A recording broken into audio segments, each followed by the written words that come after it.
Secret love. When I was 17, I had a secret love. My family was poor. In order to buy him a birthday present, I saved money for a whole year. On the day my mother had an accident, I left school early. Just then I heard him say to his friend with a laugh, "This thing? Even the third prize item in a restaurant is better than it." His friend laughed out loud and said, "I know Ryan doesn't like it. If so, give it to me. I can sell it and use the money to surf the internet a few times. If you want it, then it's yours." Ryan threw it to him in disgust, and his line of sight happened to meet mine. Later, at a class reunion, I heard that Ryan had been looking for me for 8 years. When Ryan and I made eye contact, his expression froze slightly. The male classmate holding the watch scratched his head awkwardly, and then said, "Well, should I give it back to you?" I looked at the watch in his hand, which was so battered that it was obvious it hadn't been well cared for. This watch wasn't very expensive, about 1,000 yuan, but it took me nearly a year to save up for it. I saved every yuan from my meal money. My eyes fell on Ryan's hand. He was wearing a watch today.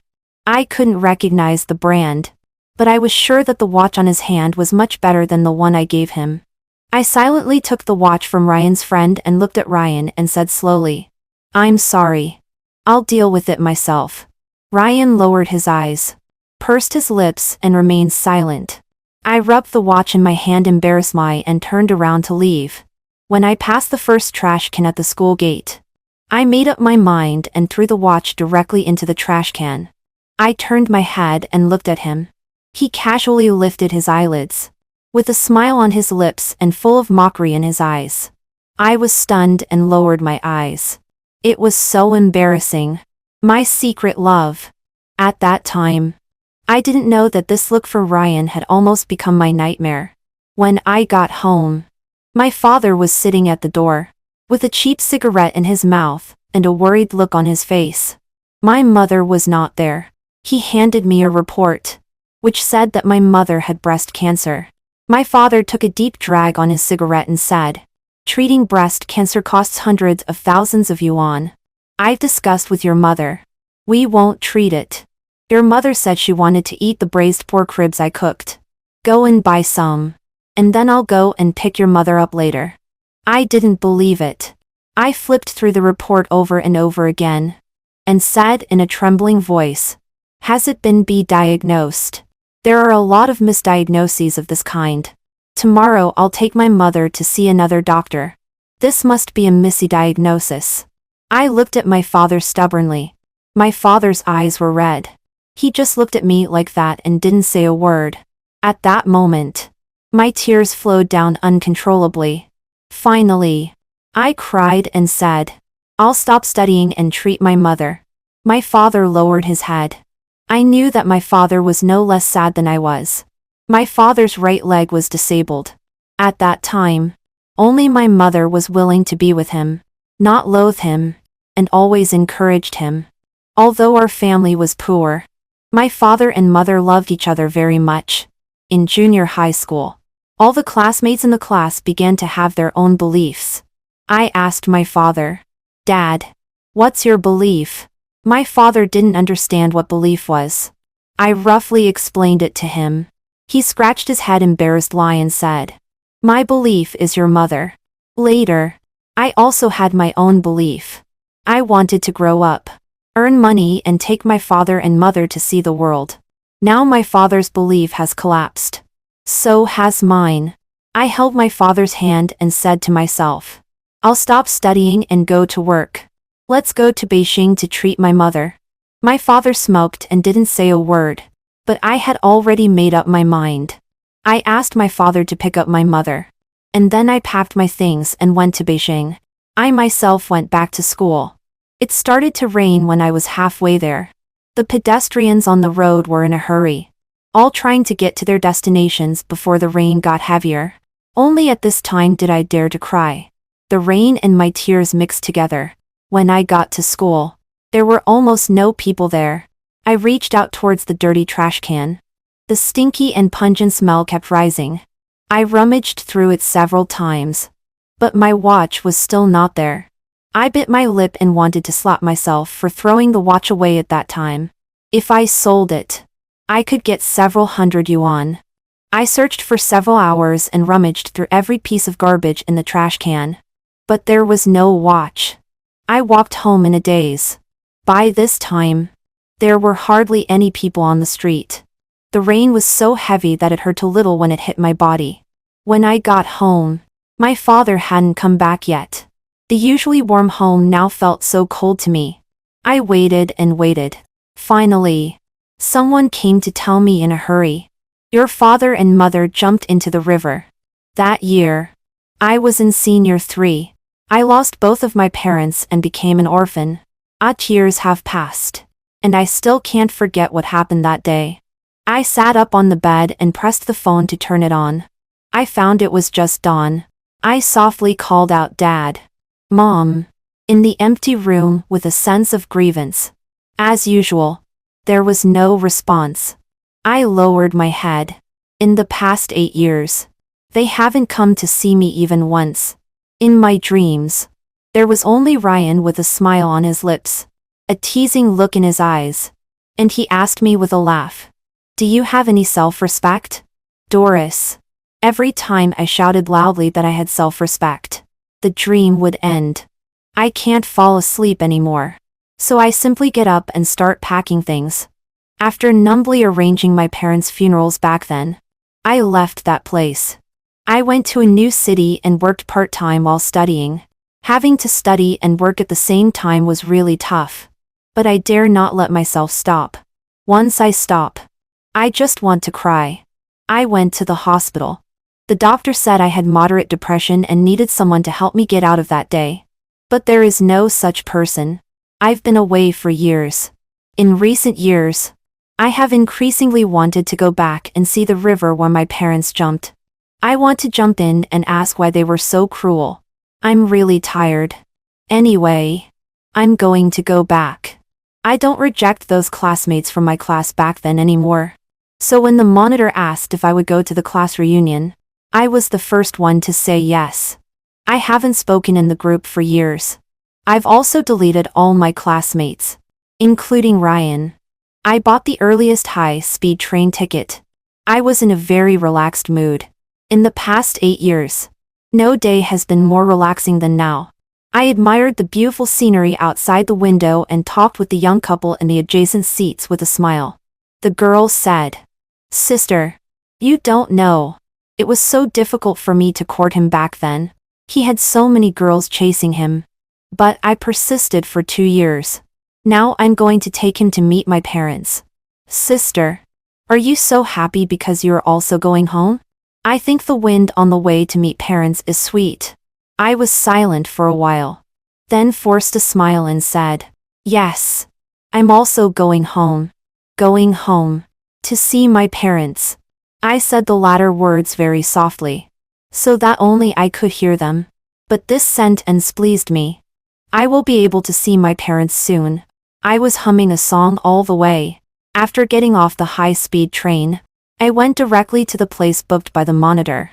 When I arrived, most of the people had already come. As soon as I entered, it became instantly quiet inside. I sat down near the door on my own. I put away the smile on my face. The monitor pushed his glasses and broke the silence. "Doris, you're here?" I nodded. Jade, a girl who used to be at odds with me, sneered and said, "Well, isn't this the most difficult to invite, Doris? The top student? Seeing your face makes me lose my appetite. Someone should remind Ryan not to come today." No one knew the reason why I dropped out of school back then. But I liked Ryan. And they all knew that I gave him gifts. The girl sitting next to Jade pulled Jade. The monitor also frowned and said, "Say less. Ryan has been looking for Doris for 8 years. If you tell him, he will only be happy." Jade burst out laughing and said, "Ryan is kind-hearted. Who knows that one has to apologize even if they don't like someone? Looking for her for 8 years is just to apologize to Doris. Is it wrong not to like someone? Everyone knows that Doris transferred schools because Ryan embarrassed her. You make it sound like Ryan liked her. Doesn't Ryan have someone he likes? I heard that she is a rich and beautiful girl. Except for being good-looking. What is so special about Doris? Her disabled father? Her extremely poor family? Enough. The more Jade talked, the more excessive she became. And the others all frowned. I stood up. There was no anger on my face. I won't have dinner. You don't need to worry about losing your appetite. I just came to see everyone. Now that I've seen them, I'll leave. After saying this, I opened the door and walked out. The monitor chased after me. He held my hand and looked serious. Ryan has really been looking for you for 8 years. Won't you wait for him? Ryan's appearance emerged in my mind. He was very handsome and his eyes were very beautiful. But when he looked at me, there was no trace of emotion in his eyes. And a mocking smile played on his lips. I shook my head and said with a smile, I'm in a hurry. When you see him, help me say sorry. Really. Very sorry. The monitor froze on the spot. After leaving, I bought a lot of joss paper. I burned a great amount in front of my parents' graves. So much that it couldn't be used up in 100 years. After burning the paper, I went home and took a look. Dust had settled everywhere in the house. I didn't clean up or touch the things in the house. I stayed at the door for a while. It was already completely dark. There were no lights in the countryside. I turned on my mobile phone and saw that it was almost 11 o'clock. I took a taxi to Jinjiang. Jinjiang was very calm at night. Occasionally, a few motorcycles passed by on the street. All of them were delivery men. I pulled my suitcase and stopped at the bridge. No one noticed me because I was pulling a suitcase. They all thought that I was tired from walking and was taking a break at the bridge. I waited until 12 o'clock. There was no one passing by around me anymore. I wrote a note on my suitcase and resolutely climbed over the railing and jumped down. At the moment of jumping, I don't know if I misheard, but I heard Ryan's voice. Damn it. Don't jump. Doris. When I lost consciousness, I seemed to see Ryan again, wearing his high school uniform, leaning against the railing in the corridor, his coat loosely draped over his body, a lollipop in his mouth, his eyebrows slightly raised and his eyes full of amusement as he said, Well, isn't this the study committee member? In the first year of high school, I had heard of Ryan. The girls in the class would talk about Ryan every day. Because Ryan was really handsome. He was fair-skinned. His facial features were sharp and clear. His eye-tails were long. And when he smiled, he looked even more charming, wild and flamboyant. When we were divided into classes in Senior 2, Ryan and I were assigned to the same class. And he sat behind me. After class, there were always a bunch of people gathering around behind me, chattering noisily. I had never been surrounded by so many people before, and I wasn't used to it. So I pretended to go out to get water with a full water cup. In fact, I hid beside the back door. Then, I heard them talking about me. You say what's on the head teacher's mind. He clearly knows that Ryan likes beautiful girls. But among the girls around, there is only the study committee member. The head teacher is so cruel. Everyone knows how many pretty girls Ryan dated in Senior 1. Now it's not that Ryan is not allowed to be in contact with girls, but there is only the study committee member here. To be honest, Ryan, I've never seen such a frumpy person as the study committee member, who still wears small square framed glasses these days. Her bangs are thick and long, and she wears her school uniform neatly. She looks too much like an old pedant. Ryan, you can't be interested in her, right? After this sentence was said, there was a burst of laughter around. Fuck you. This was what Ryan said. His voice was husky during the voice-changing period, but it sounded very nice. Then, he sneered and said softly, Am I, Ryan, that undiscriminating? I was slightly stunned. Looking at my whitish shoes and school pants, I suddenly felt a bit embarrassed. I lowered my head and didn't quietly return to my seat until they had finished this topic. During breaks, My seat never seemed to be mine. There were always girls coming to find Ryan nonstop. Ryan always welcomed them all. Later, the school added an extra swimming class, and the swimsuits were ordered as a set. Before the end of the class, the teacher instructed me, "The study committee member will collect this money." Jade chuckled softly and raised her hand to ask, "Teacher, everyone knows that Dora's family is poor. Isn't it inappropriate to let Doris collect this money?" I clenched my hands a little tightly. Jade and I didn't get along well since senior one. Unexpectedly, we were in the same class again after the class division in senior two. To be honest, Jade and I didn't have any big feud before. It's just that Jade didn't like the sight of me adhering to the principle of the less trouble the better. I was just about to tell the teacher that it was okay not to let me do it. At this time, a pair of beautiful hands with distinct knuckles suddenly stretched out in front of me.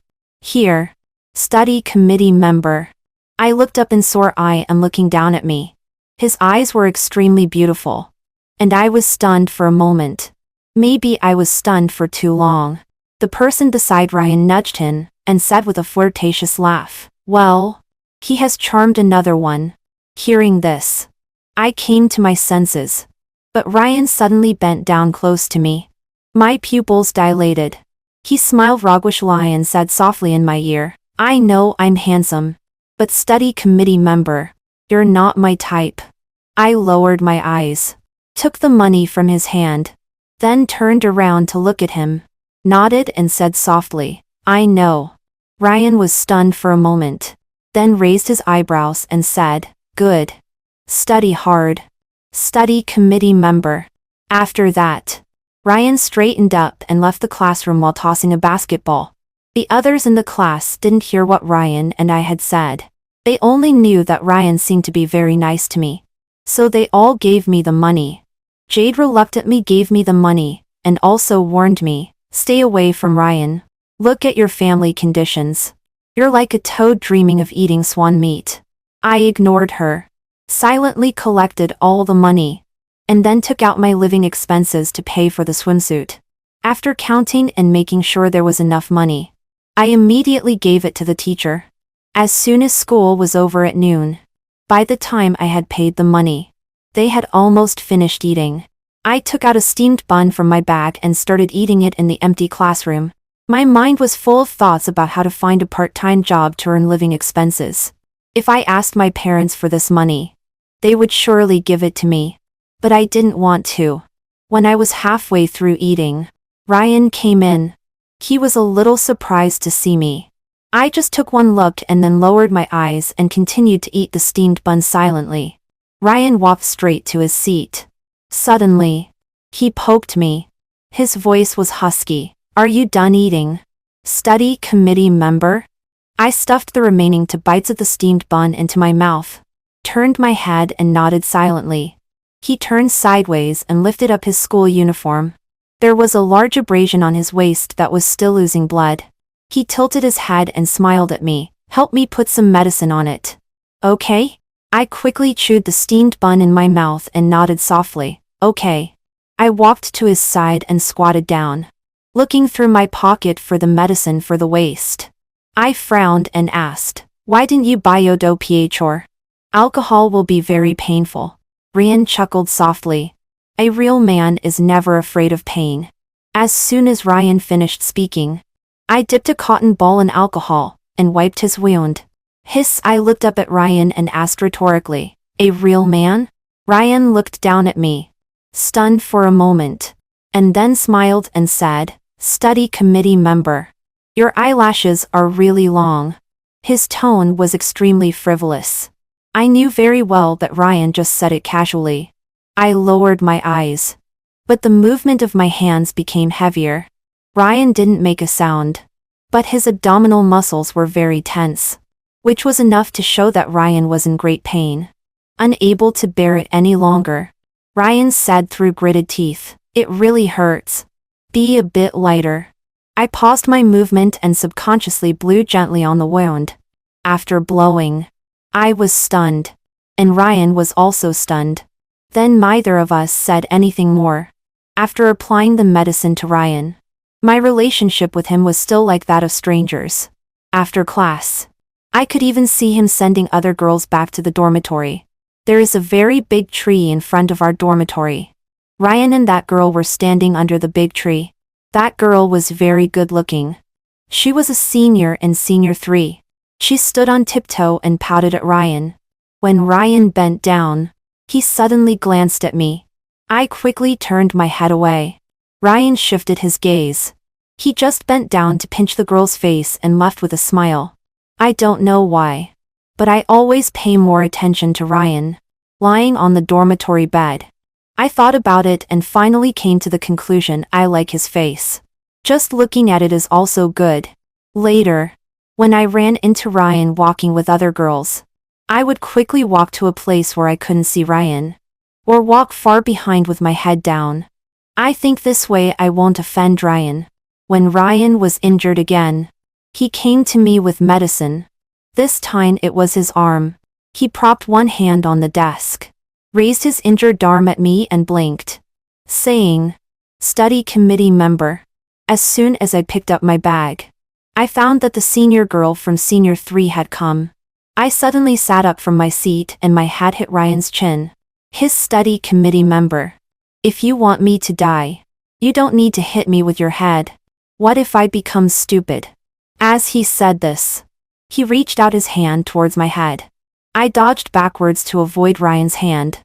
Seeing that the figure of the senior girl was getting closer and closer, I hurriedly bowed to Ryan and then ran away. Ryan stayed where he was, with an expression that was somewhat difficult to understand. The swimsuit arrived. The first class in the afternoon was a swimming class. Everyone changed into their swimsuits. I had never worn such revealing clothes before, so I put a coat over my swimsuit. Hey, damn it. Ryan has long legs. Hearing this voice, I turned my head to look around. Then that voice rang out again, full of surprise. Damn it. It's actually the study committee member. I just realized that they were talking about me, and I nervously tugged at my clothes. My eyes met Ryan's, and I subconsciously looked Ryan up and down. The swimsuit was very tight, showing his clearly defined abdominal muscles, broad shoulders and a narrow waist. A typical inverted triangle figure. But he seemed a little unhappy. I lowered my head.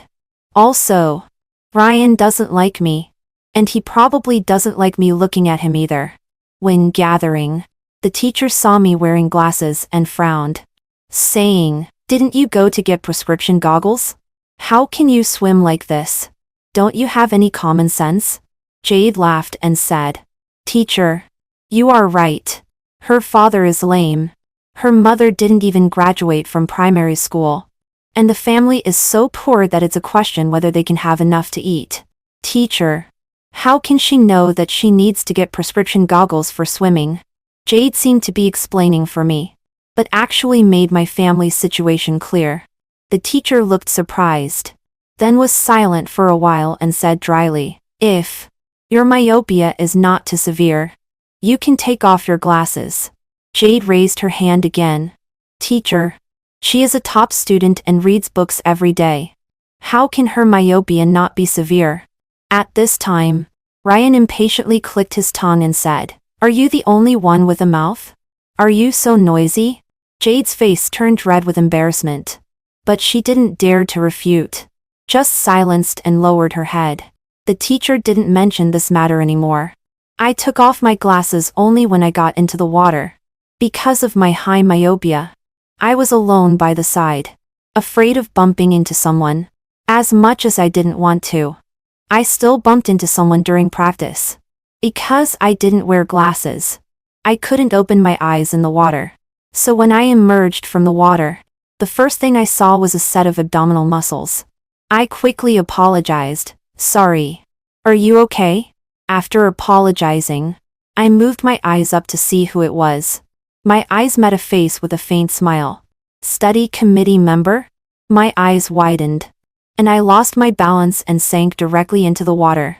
At this time, a hand lifted me up. I gasped for breath, looking at the blurry Ryan in front of me, my chest heaving. Ryan got closer, and carefully looked at my face. Then said with a smile, "Study committee member. Do you have some strange aesthetic quirks?" "What do you mean?" "It means..." Ryan bent down and whispered in my ear, "I take back what I said about you not being my type." I was stunned, and my ears quickly turned red until my whole face was burning uncomfortably. Breaking free from his hand, I swam clumsily to the shore, put on my reassuring glasses, and then let out a long sigh. Looking around, there was no sign of Ryan in the swimming pool. The blush on my face gradually faded, and my heartbeat returned to normal. "Don't believe it. Rion was just teasing you." I was warning the me at that time, but she couldn't hear me. And I woke up. I looked around the room. It was very simple, with only a computer desk, an esports chair and a computer. My clothes had been changed. Didn't die after all. I forced out a bitter smile, and walked out of the room dizzily. I found a girl leaning on the sofa watching TV. When she was happy, she casually picked up an apple on the table and started to eat it. It seemed that this should be her home. Maybe she saved me. I was just about to thank her. She frowned and stood up. Her expression suddenly became unpleasant. And she asked me reproachfully, "Who are you? Why are you in Ryan's house?" I was stunned. What did she say? She said this was Ryan's home? Seeing my stunned look, she walked up to me with her arms folded. "Hey, I'm asking you a question. Why are you in Ryan's house and still sleeping in his room?" The girl's face looked very unpleasant, and there was a possessive look in her eyes. I lowered my eyes and said, "I don't know him. He saved me." "You are his girlfriend, right? Thank him for me." "I'll leave right away." "Yes. You should leave quickly." I walked towards the suitcase in the corner. When I was going out, I accidentally bumped into someone. It was very hard, and my head hurt a great deal from the impact. I covered my forehead and looked up to apologize. After seeing Ryan's face clearly, my pupils dilated, and I involuntarily took 2 steps back. Ryan hadn't changed much. The only change was that he had lost his boyish air and become more mature and charming. He was carrying groceries in his hand.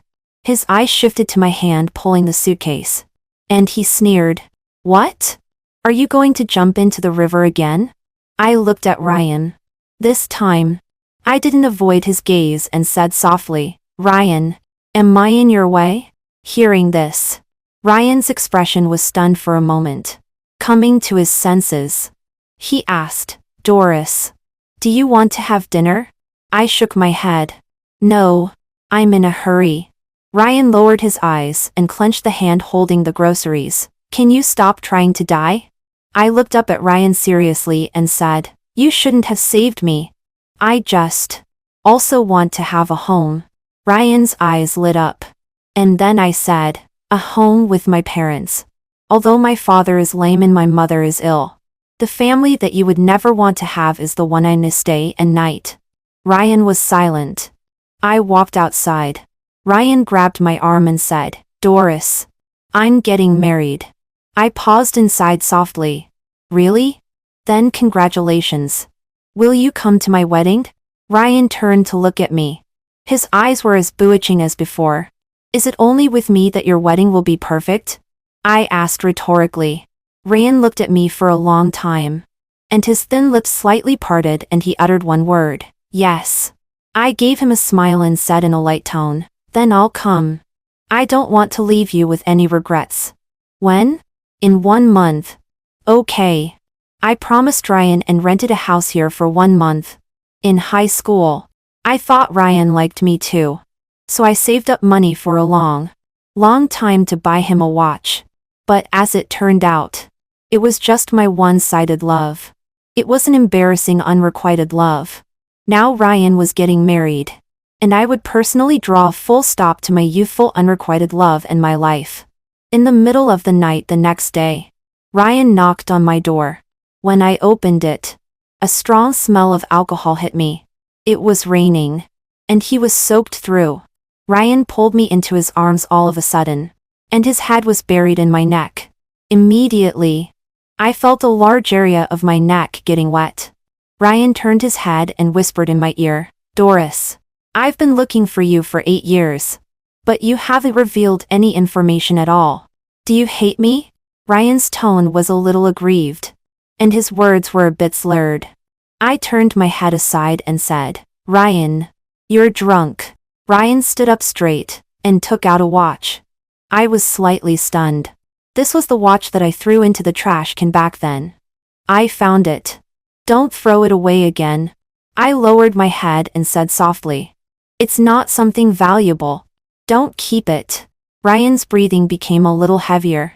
Suddenly, he pinched my chin and forced me to look up. His eyes were filled with strong possessiveness. The next moment, his keys landed heavily. His voice was low and hoarse, accompanied by indistinct words. "Doris, I regret it. I shouldn't have been jealous." I widened my eyes. Just as I was about to step back, Ryan tightened his arm around my waist, firmly holding me so that I couldn't step back until I was pressed against him. Ryan's tongue pried open my teeth and probed in forcefully. His hands imprisoned me, leaving me no room to retreat at all. Little by little, he made me filled with the smell of alcohol. Scalding and burning, a kiss that I had thought about for a long time in high school came true at this moment. I looked at Ryan expressionlessly, and then suddenly smiled and said, "Ryan, sleep with me. How can one only take without giving? In high school, you teased me like watching a performing monkey. Monkeys get tired too. They need some rewards to keep performing. What do you think, Ryan?" Ryan frowned and reached out to brush the broken hair beside my cheek and said softly, "Doris, you're sick. Come with me to see a doctor tomorrow. Okay?" Ryan's tone was extremely gentle. I tilted my head and saw the girl behind Ryan. It was raining, and she just stood quietly behind Ryan. At that time, I thought she was a little strange, but now I remembered. She and Ryan were from the same world. They grew up together. However, she doesn't know me and is unaware of all the girls related to Ryan. Since the swimming class, Ryan has been like a switch has been flipped, always fond of teasing me. When doing exercises, Ryan leaned against the window and snatched the exercise book from my hand, then taunted, "Study committee member. Still studying?" I stammered, "The exam is coming." The person beside us said with a laugh, "Ryan, why do you keep easing the study committee member? Look, you've made her so nervous." Ryan raised his eyebrows and leaned closer to look at my face as he said, "Let me have a look." I kept my head down all the time. When playing basketball, Ryan refused the water offered by other girls and said with a smile, "Sorry. Our class study committee member has brought me water." I hadn't brought him any water at all. After hearing that, I ran to buy water for him. Later, during the sports meeting, Ryan brought a girl with him. During that time, Ryan didn't even give me a glance. I saw him coaxing that girl, "Little miss, where can I find an umbrella for you? Isn't it okay to be in the sun for a while?" That girl was fair-skinned and very beautiful. I silently handed over my umbrella. That girl didn't even look at me and said, "It's so ugly. I won't use it. Whoever wants to use it can use it." Ryan threw the umbrella back to me and said, "Fine. Fine. If you don't use it, you don't use it. I won't play basketball anymore. Okay? Miss, you won't be exposed to the sun either." This was the first time I saw Ryan uncoaxing someone else. "Doris," Ryan called me. I came back to my senses and nodded distantly at him. "I will go to see the doctor. Before your wedding. I promise I will be healthy. Ryan, don't worry. I won't ruin your wedding. Please be at ease and leave." Ryan was originally at the door. I just closed the door and separated Ryan and that girl. Ryan knocked on the door and shouted, "Doris. Doris." Then I heard the girl's voice, but couldn't make it out clearly. But Ryan didn't knock on the door again. I took a few pills and lay on the bed. Suddenly, I dreamed of my parents. During the summer vacation of sophomore year in high school, my family was harvesting millet. Jade, in order to embarrass me, called on most of the classmates in the class to help me harvest the millet. My father and mother took out the best food to entertain them. My parents didn't see the disgusted look in their eyes. But I did. Ryan was the first to speak. "Uncle, this fish is delicious. Is it wild?" My father nodded with a smile. "Yes. There are a lot in the river. There are still a few in my tank. You can take them back to eat." Ryan ate happily, and then went to help harvest the millet after eating. He didn't know how to do it. So I taught him. He pinched my face with a smile and said, "Doris, you know so much." After that, he silently started working. The others couldn't keep it up after working for a while and began to play something else. Seeing this, I ran to the grocery store and bought a big bag of popsicles. I took them back and distributed them to eat. Jade folded her arms. "We are working for you. At least you should treat us to something better. Are you really not ashamed to take out such cheap popsicles?" I said at once.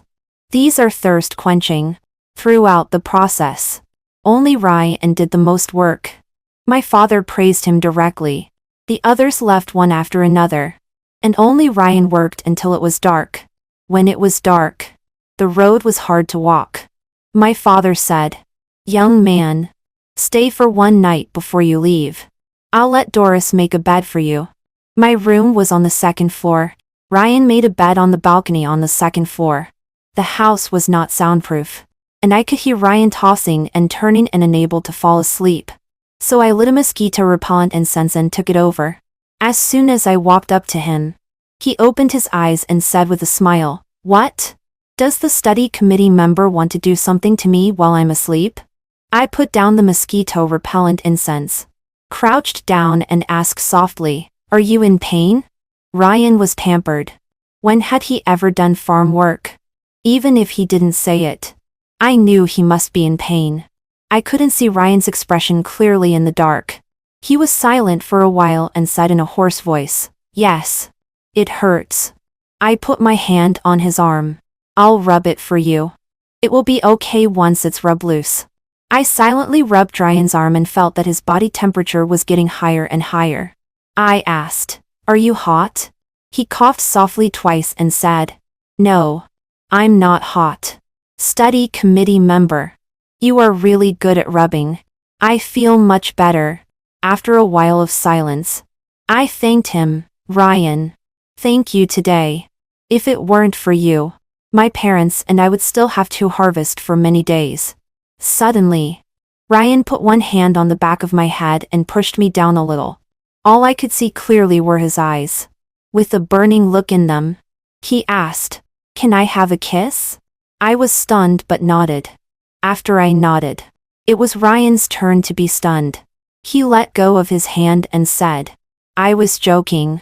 I didn't stop what I was doing with my hands and just said, At the beginning of Senior 3, Ryan was a bit cold towards me. I had already started saving money at that time. I thought it was to repay Ryan for his help.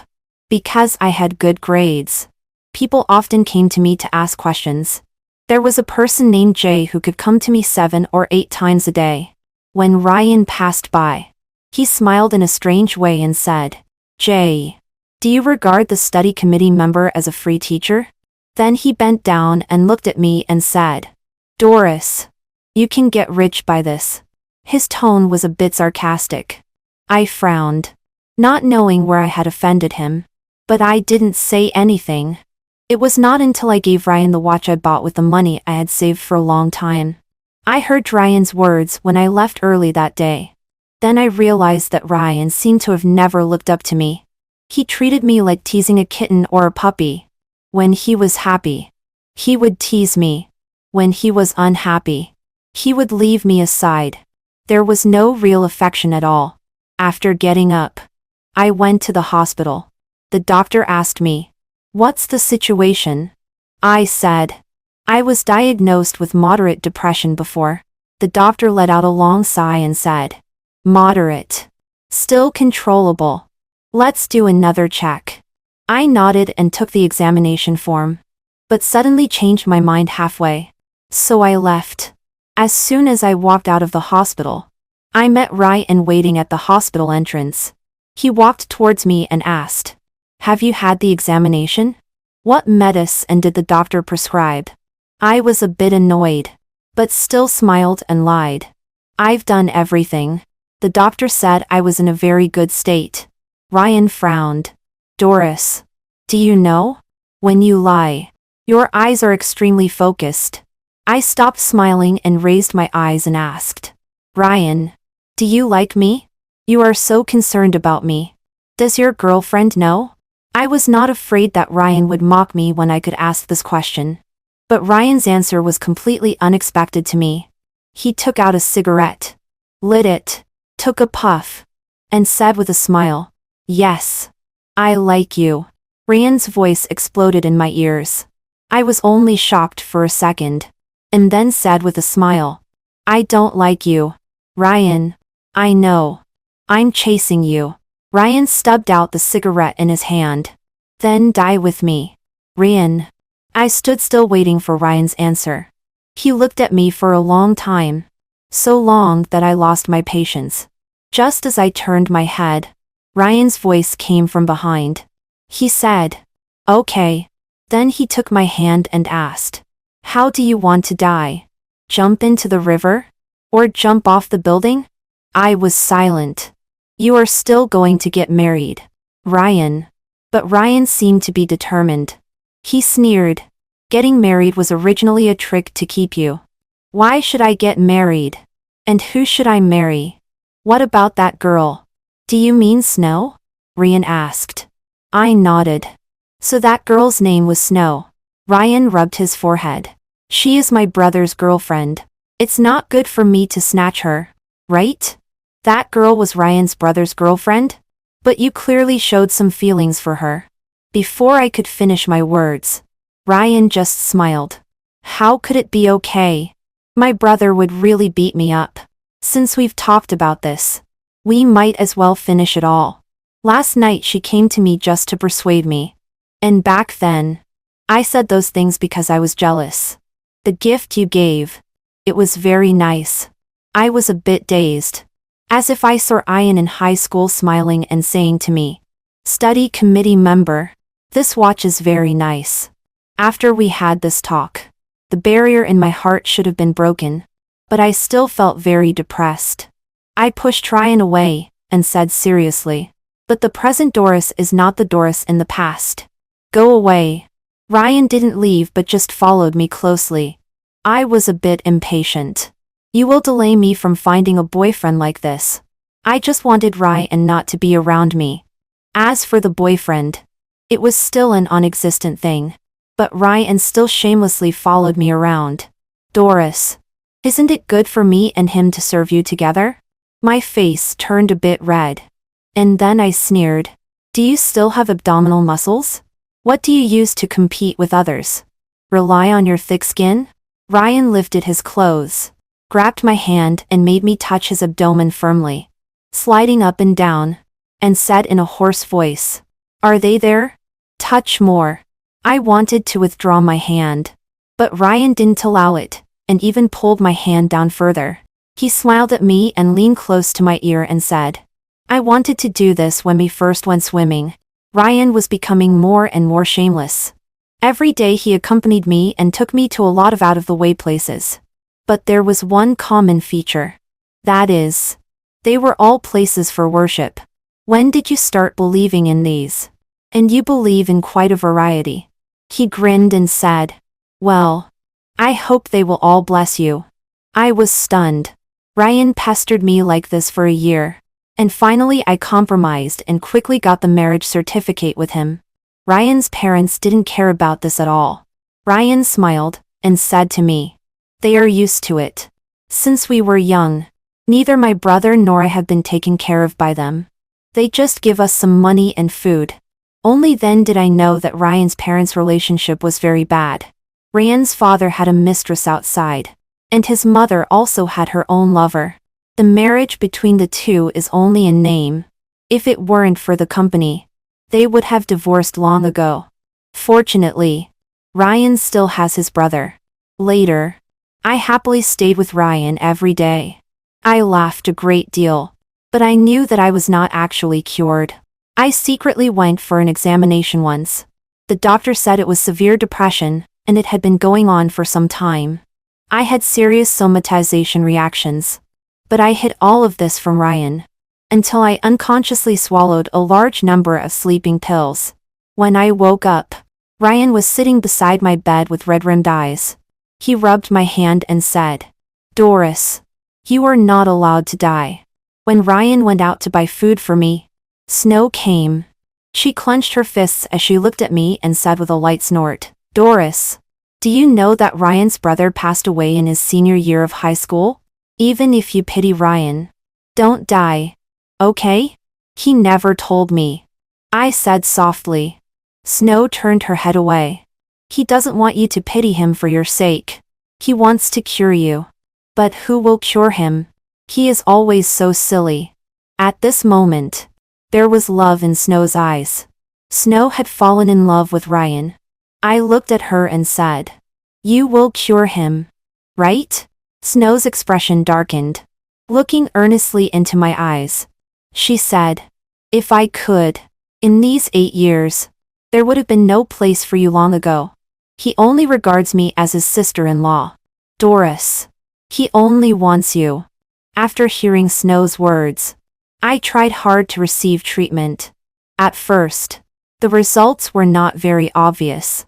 Ryan knew it, but he didn't say anything. Late at night, after Ryan tested whether I was sound asleep, he kissed my forehead and said, "Doris, if it's too hard, just leave. I will be with you." I closed my eyes, and my eyelashes trembled wildly. Ryan hugged me and stroked my back over and over again to comfort me. That night, it seemed that Ryan and I both made up our minds. Since it was really so painful, let's die together. When everything was ready, suddenly I vomited violently. After going to the hospital for an examination, the report showed that I was pregnant. The fetus was already 4 weeks old. I was stunned, and so was Ryan. At this moment, the barrier in my heart seemed to break suddenly. I turned my head and we looked at each other and smiled. Holding hands, we went home in the sunset. Ryan excitedly touched my belly and then said, "Shall we go fishing and eat it, Doris?" I seemed to see my father talking with a smile and my mother listening gently. I nodded and said softly, "Yes. Yes. Yes. Yes. Yes. Yes."